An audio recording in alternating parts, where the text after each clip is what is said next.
शुक्लाम्बरधरं विष्णुं शशिवर्णं चतुर्भुजं प्रसन्नवदनं ध्यायेत् सर्वविघ्नोपशान्तये। व्यासं वसिष्ठनप्तारं शक्तै पौत्रमकल्मषं पराशरात्मजं वन्दे शुकतातं तपोनिधिं।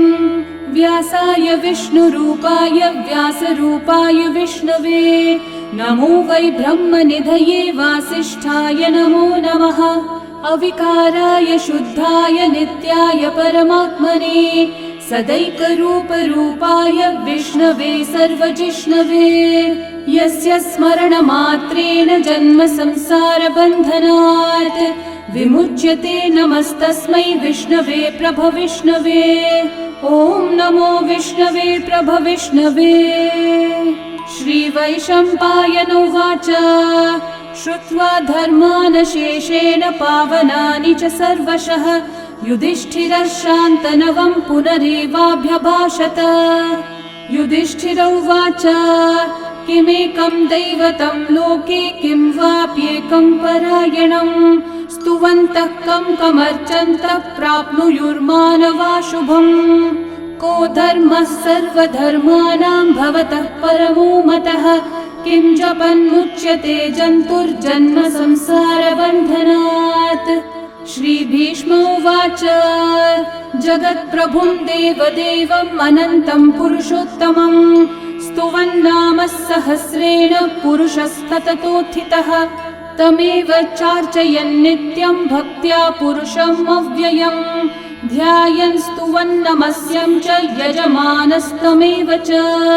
अनादिनिधनं विष्णुं सर्वलोकमहेश्वरं लोकाध्यक्षं स्तुवन्नित्यं सर्वदुःखातिगो भवेत्।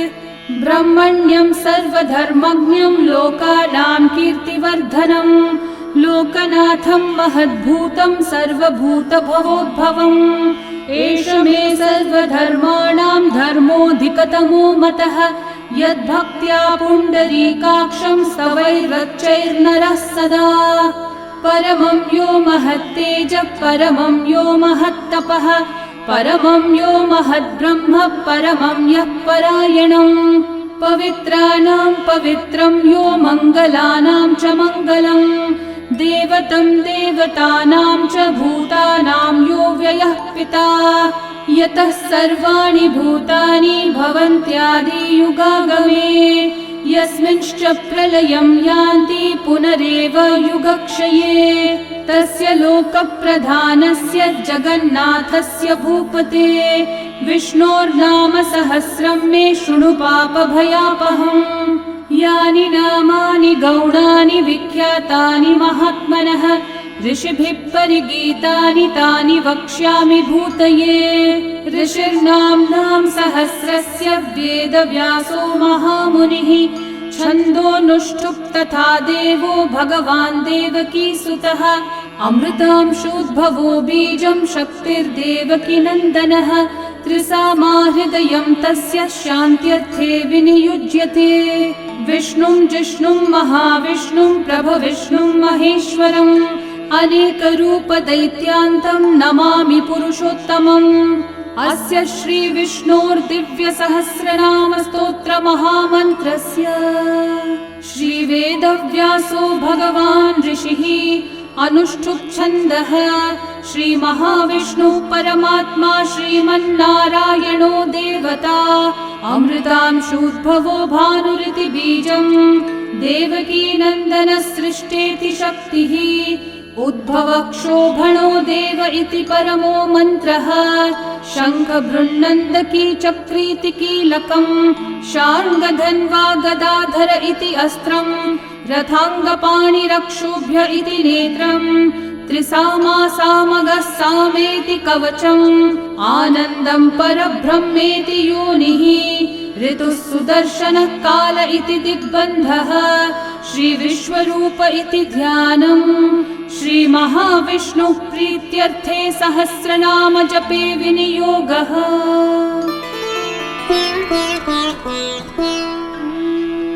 ध्यानम् क्षीरोधन्वत् प्रदेशे शुचिमणिविलसत्सैकते मौक्तिकानां मालाक्लृप्तासनस्थस्फटिकमणिनिभैर्मौक्तिकैर्मण्डिताङ्गः शुभ्रैरभ्रैरतभ्रैरुपरि विरचितैर्मुक्तपीयूषवर्षैः आनन्देन पुनीयादरिनलिनगदा शङ्खपाणिर्मुकुन्दः भुःपादौ यस्य नाभिर्वियदसुरनिलश्चन्द्रसूर्यौ च नेत्रे कर्णावाशाशिरौद्योर्मुखमपि दहनो यस्य वास्तेयमब्धिः अन्तस्थं यस्य विश्वं सुरनरखगो भोगि गन्धर्वदैत्यैः चित्रं रम्यते तं त्रिभुवन विपुषं विष्णुमीशं नमामि।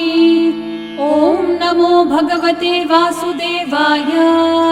शान्ताकारं भुजगशयनं पद्मनाभं सुरेशं विश्वाधारं गगनसदृशं मेघवर्णं शुभाङ्गं लक्ष्मीकान्तं कमलनयनं योगिहृद्ध्यानगम्यं वन्दे विष्णुं भवभयहरं सर्वलोकैकनाथं मेघश्यामं पीतकौशेयवासं श्रीवत्साङ्कं कौस्तुभोद्भासिताङ्गं पुण्योपेतं पुण्डरीकायताक्षं विष्णुं वन्दे सर्वलोकैकनाथं नमः समस्तभूतानामादिभूताय भूभृते अनेकरूपरूपाय विष्णवे प्रभविष्णवे सशङ्खचक्रं सकिरीटकुण्डलं सपीतवस्त्रं सरसीरुहेक्षणं सहारवक्षस्थलशोभिकौस्तुभं नमामि विष्णुं शिरसा चतुर्भुजं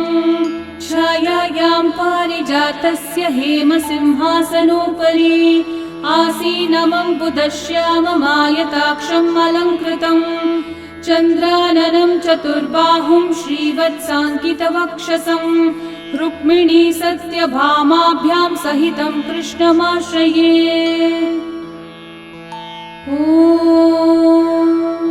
विश्वं विष्णुर्वषट्कारो भूतभव्यभवत्प्रभुः भूतकृद्भूतभृद्भावो भूतात्मा भूतभावनः भूतात्मा परमात्मा च मुक्तानां परमागतिः अव्ययः पुरुषः साक्षी क्षेत्रज्ञोऽक्षर एव च योगो योगविदां नेता प्रधानः पुरुषेश्वरः नारसिंहः वपुः श्रीमान् केशवः पुरुषोत्तमः सर्वः सर्वः शिवस्थानोर्भूतादिर्निधिरव्ययः सम्भवो भावनो भर्ता प्रभवः प्रभुरीश्वरः स्वयंभू शम्भुरादित्यः पुष्कराक्षो महास्वनः अनादिनिधनो धाता विधाता धातुरुत्तमः अप्रमेयो ऋषिकेशः पद्मनाभोऽमरः प्रभुः विश्वकर्मा मनुस्त्वष्टा स्थविष्ठस्थविरो ध्रुवः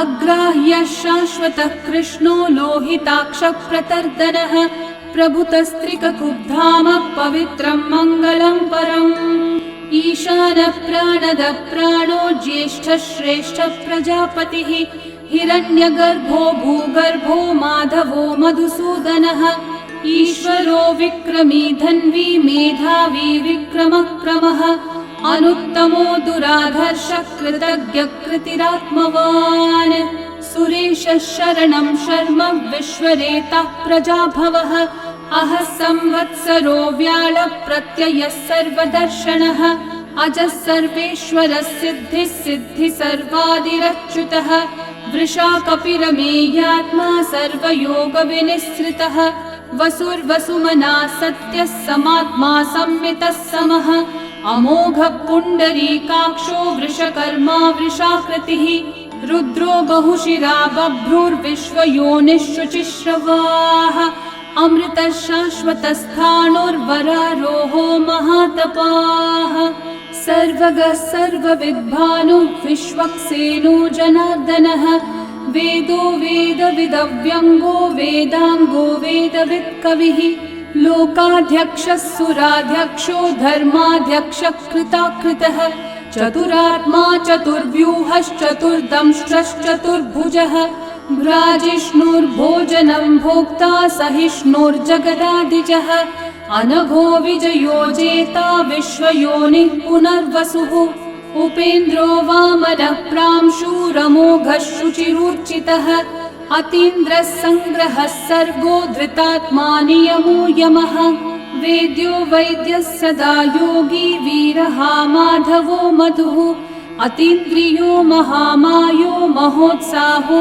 महाबलः महाबुद्धिर्महावीर्यो महाशक्तिर्महाद्युतिः अनिर्देश्य वपुः श्रीमान् अमेयात्मा महाधृतक् महेश्वासो महीभर्ता श्रीनिवासः सतां गतिः अनिरुद्धः सुरानन्दो गोविन्दो गोविदाम्पतिः मरीचिर्दमनोहंसः सुपर्णो भुजगोत्तमः हिरण्यनाभः सुतपः पद्मनाभः प्रजापतिः अमृत्युः सर्वदृक्सिंहः सन्धाता सन्धिमान् स्थिरः अजो दुर्मशनः शास्ता विश्रुतात्मा सुरारिः गुरुर्गुरुतमो धामः सत्यः सत्यः पराक्रमः निमिषो निमिषस्रग्वी वाचस्पतिरुदारधीः अग्रणीर्ग्रामणी श्रीमान् न्यायो नेता समीरणः सहस्रमूर्धा विश्वात्मा सहस्राक्षः सहस्रपात् आवर्तनो निवृत्तात्मा संवृतः सम्प्रमर्दनः अहः संवर्तको वह्निरनिलो धरणीधरः सुप्रसादः प्रसन्नात्मा विश्वदृग्विश्वभुग्विभुः सत्कर्ता सत्कृतः साधुर्जन्मोर्नारायणो नरः असंख्येयो प्रमेयात्मा विशिष्टः शिष्टकृच्छुचिः सिद्धार्थः सिद्धसङ्कल्पः सिद्धिदः सिद्धिसाधनः वृषाही वृषभो विष्णुर्वृषपर्वा वृषोदरः वर्धनो वर्धमानश्च विविक्तः श्रुतिसागरः सुभुजो दुर्धरो वाग्मी महेन्द्रो वसुदो वसुः नैकरूपो बृहद्रूपः क्षिपिविष्टप्रकाशनः ओजस्तेजोद्युतिधरः प्रकाशात्मा प्रतापनः ऋद्धः स्पष्टाक्षरो मन्त्रश्चन्द्रांशूर्भास्करद्युतिः अमृतांशूद्भवो भानुः सुरेश्वरः औषधं जगतः सेतुः सत्यधर्मः पराक्रमः भूतभव्यभवन्नाथः पवनः पावनो नलः कामः कामकृत्कान्तः कामः कामप्रदः प्रभुः युगादिकृद्युगावर्तो नैकमायो महाशनः अदृश्यो व्यक्तरूपश्च सहस्रजिदनन्तजित् इष्टो विशिष्टशिष्टेष्ठः शिखण्डी नहुषो वृषः क्रोधः क्रोधकृत्कर्ता विश्वबाहुर्महीधरः अच्युतः प्रथितः प्राणः प्राणदो वासवानुजः अपान्निधिरधिष्ठानम् अप्रमत्तः प्रतिष्ठितः स्कन्दस्कन्दद्धरो धुर्यो वरदो वायुवाहनः वासुदेवो बृहद्भानुरादिदेवः पुरन्दरः अशोकस्थारणस्थारः शूरः शौरिर्जनेश्वरः अनुकूलः शतावर्तः पद्मी पद्मनिभीक्षणः पद्मनाभोरविन्दाक्षः पद्मगर्भः शरीरभृत् महर्धिरिग्धो वृद्धात्मा महाक्षो गरुडध्वजः अतुलः शरभो भीमः समयज्ञो हविर्हरिः सर्वलक्षणलक्षण्यो लक्ष्मीवान् समितिञ्जयः विक्षरो रोहितो मार्गो हेतुर्दामोदरः सहः महीधरो महाभागो वेगवानमिताशनः उद्भवक्षोभणो देवः श्रीगर्भः परमेश्वरः करणं कारणं कर्ता विकर्ता गहनो गुहः व्यवसायो व्यवस्थानः संस्थानस्थानदो ध्रुवः परर्धि परमस्पष्टः तुष्टः पुष्टः शुभेक्षणः रामो विरामो विरतो मार्गो नेयो नयो नयः वीरशक्तिमतां श्रेष्ठा धर्मो धर्मविदुत्तमः वैकुण्ठः पुरुषः प्राणः प्राणदः प्रणवपृथुः हिरण्यगर्भः शत्रुघ्नो व्याप्तो वायुरधोक्षजः ऋतुः सुदर्शनः कालः परमेष्ठी परिग्रहः उग्रः संवत्सरो दक्षो विश्रामो विश्वदक्षिणः विस्तारस्थावरस्थाणुः प्रमाणं बीजमव्ययम् अर्थोऽनर्थो महाकोशो महाभोगो महाधनः अनिर्विण्णस्थविष्ठो भूर्धर्मयूपो महामखः नक्षत्रनेमिर्नक्षत्रीक्षामक्षामः समीहनः यज्ञयुज्यो महेज्यश्च क्रतुः सत्रं सताङ्गतिः सर्वदर्शी विमुक्तात्मा सर्वज्ञो ज्ञानमुत्तमम् सुव्रतः सुमुखः सूक्ष्मः सुघोषः सुखदः सुहृत् मनोहरो जितक्रोधो वीरबाहुर्विदारणः स्वापनः स्ववशो व्यापी नैकात्मा नैककर्मकृत् वत्सरो वत्सलो वत्सी रत्नगर्भो धनीश्वरः धर्मगुग्धर्मकृद्धर्मी सदसक्षरमक्षरम् अविज्ञाता सहस्रांशूर्विधाता कृतलक्षणः गभस्तिनेमि सत्त्वस्थः सिंहो भूतमहेश्वरः आदिदेवो महादेवो देवेशो देवभृद्गुरुः उत्तरो गोपतिर्गोप्ता ज्ञानगम्यः पुरातनः शरीरभूतभृद्भोक्ता कपीन्द्रो भूरि दक्षिणः सोमपोमृतपः सोमः पुरुजित्पुरुसत्तमः विनयोजयः सत्यसन्धो दाशारः सात्वतां पतिः जीवो विनयिता साक्षी मुकुन्दोमितविक्रमः अम्भो निधिरनन्तात्मा महोदधिशयोऽन्तकः अजो महार्हः स्वाभाव्यो जितामित्रप्रमोदनः आनन्दो नन्दनो नन्दः सत्यधर्मा त्रिविक्रमः महर्षि कपिलाचार्य कृतज्ञो मेदिनीपतिः त्रिपदस्त्रिदशाध्यक्षो महाशृङ्गकृतान्तकृत् महावराहो गोविन्दः सुषेणः कनकाङ्गदी गुह्यो गभीरो गहनो गुप्तश्चक्रगदाधरः वेधास्वाङ्गोचितः कृष्णो दृढसङ्कर्षणोच्युतः वरुणो वारुणो वृक्षः पुष्कराक्षो महामनाः भगवान् भगहानन्दी वनमाली हलायुधः आदित्यो ज्योतिरादित्यः सहिष्णुर्गतिसत्तमः सुधन्वाखण्डपरशुर्दारुणो द्रविणप्रदः दिवस्पृक्सर्वदृग्व्यासो वाचस्पतिरयोनिजः त्रिसामासामगः सामन्निर्वाणं भेषजम्भिषक् सन्न्यासकृच्छमः शान्तो निष्ठा शान्तिपरायणम् शुभाङ्गः शान्तिदः सृष्टा कुमुदः कुवलेशयः गोहितो गोपतिर्गोप्ता वृषभाक्षो वृषप्रियः अनिवर्ती निवृत्तात्मा संक्षेप्ताक्षेमकृच्छिवः श्रीवत्सवक्षा श्रीवासः श्रीपतिः श्रीमतांवरः श्रीधः श्रीशः श्रीनिवासः श्रीनिधिः श्रीविभावनः श्रीधरः श्रीकरः श्रेयः श्रीमान् लोकत्रयाश्रयः स्वक्षः स्वङ्गः शतानन्दो नन्दिर्ज्योतिर्गणेश्वरः विजितात्मा विधेयात्मा सत्कीर्तिश्चिन्न संशयः उदीर्णः सर्वतश्चक्षुरनीशः शाश्वतस्थिरः भूषयो भूषणो भूतिर्विशोकः शोकनाशनः अर्चिष्मान् अर्चितः कुम्भो विशुद्धात्मा विशोधनः अनिरुद्धो प्रतिरथः प्रद्युम्नोमितविक्रमः कालनेमी निहावीरः शौरी शूरजनेश्वरः त्रिलोकात्मा त्रिलोकेशः केशवः केशिहा हरिः कामदेवः कामपालः कामिकान्तकृतागमः अनिर्देश्य वपुर्विष्णु वीरोऽनन्तो धनञ्जयः ब्रह्मण्यो ब्रह्मकृद्ब्रह्मा ब्रह्म ब्रह्मविवर्धनः ब्रह्मविद्ब्राह्मणो ब्रह्मी ब्रह्मज्ञो ब्राह्मणप्रियः महाकर्मो महाकर्मा महातेजा महोरगः महाक्रतुर्महायज्वा महायज्ञो महाहविः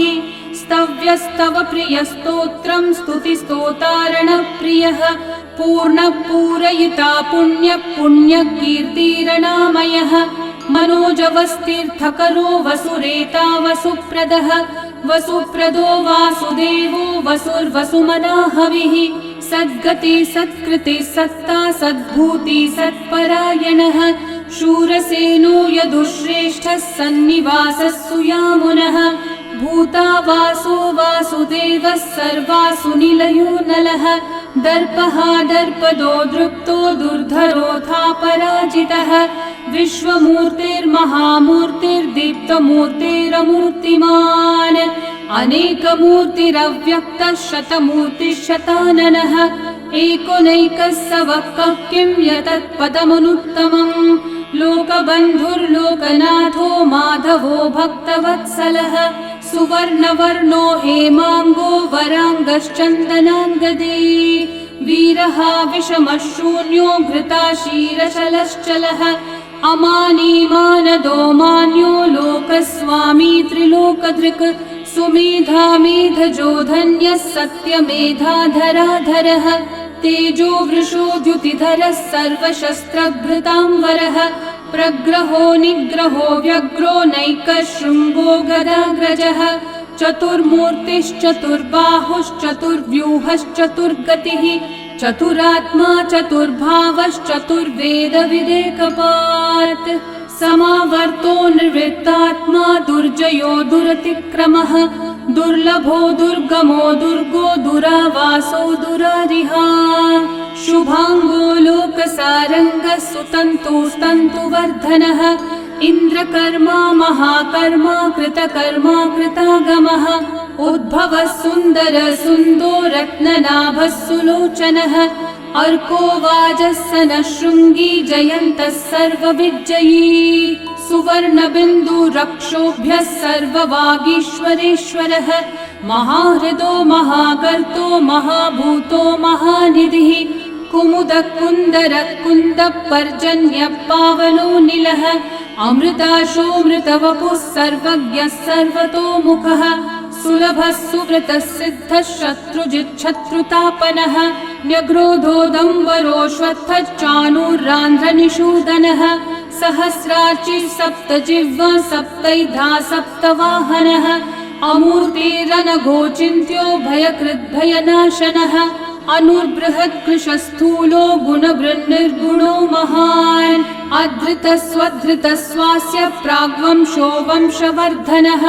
भारभृत्कथितो योगी योगीशः सर्वकामदः आश्रमश्रमणश्रामः सुपर्णो वायुवाहनः धनुर्धरो धनुर्वेदो दण्डो दमयिता दमः अपराजितः सर्वसहो नियन्ता नियमो यमः सत्त्ववान् सात्विकः सत्यः सत्यधर्मपरायणः अभिप्रायप्रियार्होर्हः प्रियकृत्प्रीतिवर्धनः विहाय स गतिर्ज्योतिः सुरचिर्हुतभुग्विभुः रविर्विरोचनः सूर्यः सविता रविलोचनः अनन्तो हुतभुग्भोक्ता सुखदो नैकजोऽग्रजः अनिर्विण्णः सदा मर्षि लोकाधिष्ठानमद्भुतः सनातनतमः कपिलः कपिरव्ययः स्वस्ति स्वस्ति कृत् स्वस्ति स्वस्ति भुक् स्वस्ति दक्षिणः अरौद्रः कुण्डली चक्री विक्रमयूर्जितशासनः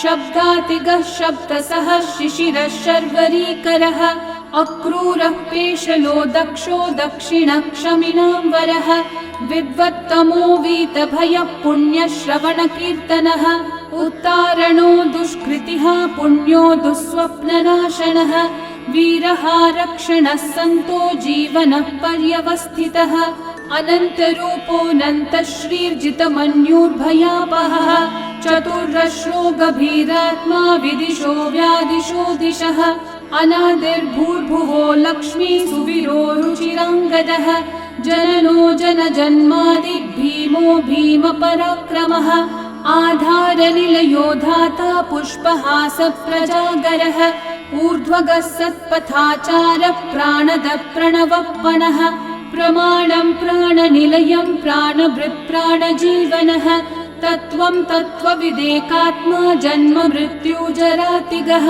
भूर्भुवः स्वस्तरुस्तारः सविता प्रपितामहः यज्ञो यज्ञपतिर्यज्वा यज्ञाङ्गो यज्ञवाहनः यज्ञभृद्यज्ञकृद्यज्ञी यज्ञभुग्यज्ञसाधनः यज्ञातकृद्यज्ञगुह्यामन्नमन्नादयेव च आत्मयोनिः स्वयं जातो वैखानः सामगायनः देवकीनन्दनः सृष्टा शितीशः पापनाशनः शङ्खवृन्नन्दकी चक्री शार्ङ्गधन्वा गदाधरः रथाङ्गपाणिरक्षोभ्यः सर्वप्रहरणायुधः सर्वप्रहरणायुध ॐ नम इति। वनमाली गदीशाङ्गी शङ्खी चक्री च नन्दकी श्रीमान्नारायणो विष्णुर्वासुदेवोऽभिरक्षतु। वनमाली गदीशाङ्गी शङ्खी चक्री च नन्दकी श्रीमान्नारायणो विष्णुर्वासुदेवोऽभिरक्षतु। वनमाली गदीशार्ङ्गी शङ्खी चक्री च नन्दकी श्रीमान्नारायणो विष्णुर्वासुदेवोऽभिरक्षतु।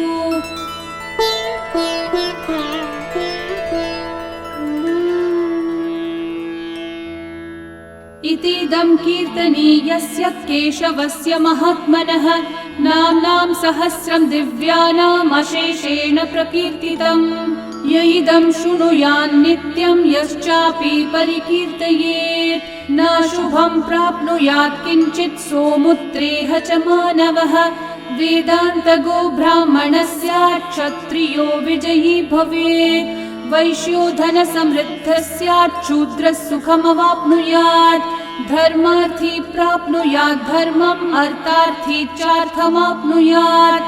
कामानवाप्नुयात् कामी प्रजार्थी चाप्नुयात् प्रजाम्। भक्तिमान् यः सदोत्थाय शुचिस्तद्गतमानसः सहस्रं वासुदेवस्य नाम्नामेतत् प्रकीर्तयेत्।